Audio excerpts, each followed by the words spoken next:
Birinci cevap. Hudaý kim? Meniň gadyrdan dostum, senin birinji soragyň Mesihliler Hudaý wagty näme ynanýarlar? Diýen soragdygyna ynanýaryn.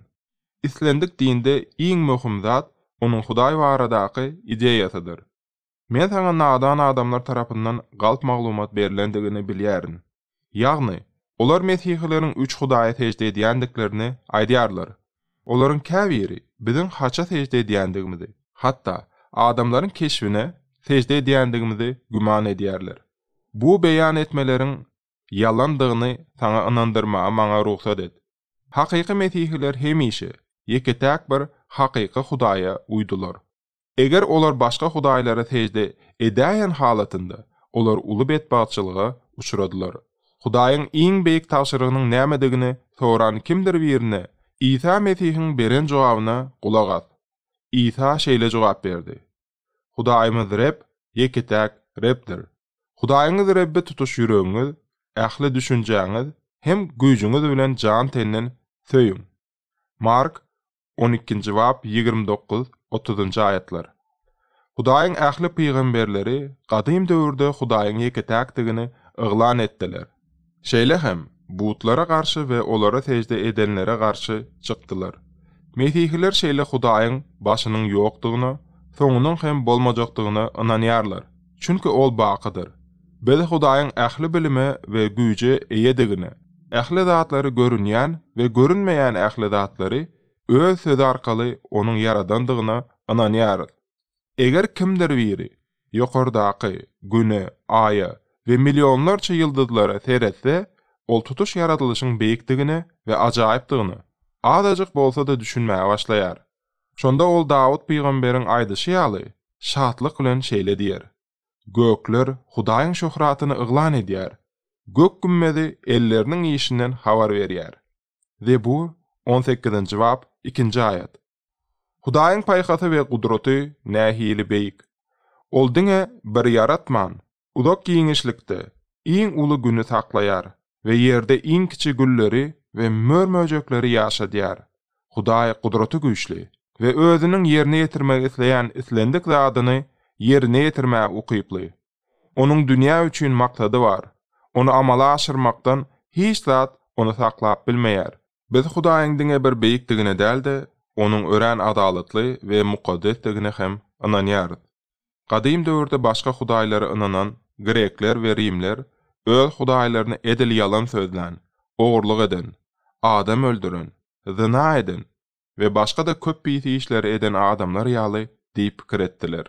Emma Mesihlilerin mukaddes kitabynda Hudaýyň kämil mukaddesdigi, onuň ähli haramlykdan dolu üzüňe degi barada köp ýazylan. Hudaýyň gullarynyň biriniň gören görnüşinde käbir ilahy barlyklar Hudaýyň huzurunda onu şeýle sözler bilen alkyşladylar. Hökmürowan Reb, Hudaý mukaddesdir, mukaddesdir, mukaddesdir. Aýanlyk kitaby 4-nji bab 8-nji aýat.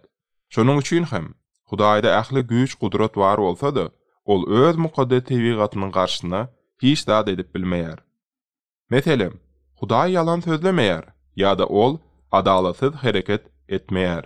Hudaýda elbetde adamlaryň kyýaly beden ýok we ol bir keskitli ýer ýa-da wagt bilen çäklendirilmeýär. Emma şonda da ol hemişe we hemme ýerde bar. Muňa garamazdan käwagt biz Hudaýyň eli, gözi, ýüregi diýenimizde bu fiziki adalgalary ruhy manda ulanýarys. Häzir Hudaý iň beýik we bizden ýokarda ajaýyp beýgeldiler. Şeýle hem biz onuň bize ören ýakyndygyna ynanýarys.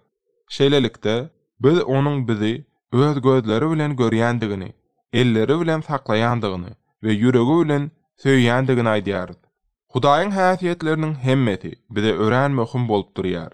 Biz Mesihliler biziň secde edýän Hudaýymyz söýýän Hudaýdygy üçin aýratyn minnetdardyr. Söýgüniň bu häsiýeti ören möhüm bolup, mukaddes kitapda bu şeýle beýan edilýär. Hudaý söýgüdir. 1-nji Ýohanna 4-nji bab 8-nji aýat. Ine Hudaýyň pikir edýän we ýerine ýetirýän ähli zatlary söýgü arkaly amala aşyrylýar. Hudaý adamlara bolan öz söýgüsini olara garşy ýagyş, güneş, iýmit, içki we egin eşik, ýagny ýerde olaryň ýaşaýyşy üçin gerekli ähli zat bilen üpçün etmek arkaly görkezýär. Şeýle hem ol muny bize Hudaý barada aýtmak üçin peýgamberleri iý bermek arkaly görkezýär. Onuň öz söýgüsini görkezmeginiň iň beýik işi halatkar iý bermegi boldy. Men muny soňrak düşündirerin. Hudaý öz ýaradanlarynyň her birini söýýär we ähli zatda ýagşylyk gözleýär. Dawud peýgamber Hudaýyň özi barada alada edýändigini şu ajaýyp sözlerde beýan edýär. Reb meniň çopanım. Men hiç zada mätäç bolmaryn. Ol meni ýaşyl örlerde ýatyrýar. Siňin akýan suwlaryň ýakasyna äkedýär. Meniň janymy ol täzelýär. Hemde öz adynyň hatyrasyna dogruluk ýollaryndan meni äkedýär. Zebur 22-nji bab 1-nji 3-nji aýatlar. Hudaý özüni söýýänleri we tawin bolýanlary söýjekdigi tebii zatdyr. Emma ol özüne tawin bolmadyk adamlary söýýärmi? Elbetde, Hudaý mukaddesdigi üçin ol ähli ýaxşy zatlary söýýär we ähli erwetligi ýigrenýär. Haçanda adamlar Hudaýyň ýigrenýän ýigrenji işlerini edenlerinde Dawudyň Hudaýy: "Sen betkärleriň baryny ýigrenýärsiň." Zebur 5-nji bab 6-njy aýat. Diýişi ýaly, Hudaý olara gaharlanýar. Hudaý ýigrenji işleri edýänleri we özüne tawin bolmakdan ýüz öwürýänleri cezalandyrmak arkaly erwet zatlary bolan öz ýigrenjini görkezýär. Haçanda biz mukaddes kitaby okanymyzda biz Hudaýyň özüne garşy ters öwrülen we toba etmekden ýüz öwüren aýratyn adamlary we tutuş milleti nähili weýran edendigini görýär. Ine bu olaryň gynanmaklary we öz erwedi işlerini taşlamaklary üçindi. Emma maňa ajaýyp hakykat aýtmagy ruhsat et. Hudaý betkärleri ýigrenýän bolsa-da, ol olary öz günählerinden halat etmek isleýär. Ol edel atanyň öz buyruguna bitawin olan ogluny söýüşi ýaly olary söýýär. Günäli adamlar üçin Hudaýyň bu ajaýyp söýgüsi Isa Mesihiň gurrun beren tymsalynda aýdyn görkezlen.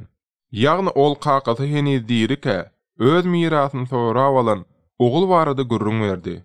Soňra ol kakasynyň öýüni taşlap gitdi we özüniň ähli puluny haram ýaşaýyşa sowurdy. Emma haçanda onda hiç dağıt kalmandı ve açlıktan ölmeli olandı. Ol ýyzyna kakasynyň ýanyna dolanmagy we günäsini boyun almagy ýüregine döwdi. Kakasy onu uzakdan gören wadyna onu garşy almak üçin ylgady. Onu gujaklady we ogşady. Şeýle hem onuň gaýdyp geleniniň şanyny uly toý etdi.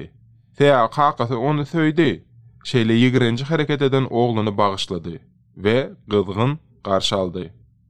İsa Mesih Hudaýyň hem özüne garşy günah eden adamlary şeýle ýol bilen söýýändigini aýtdy.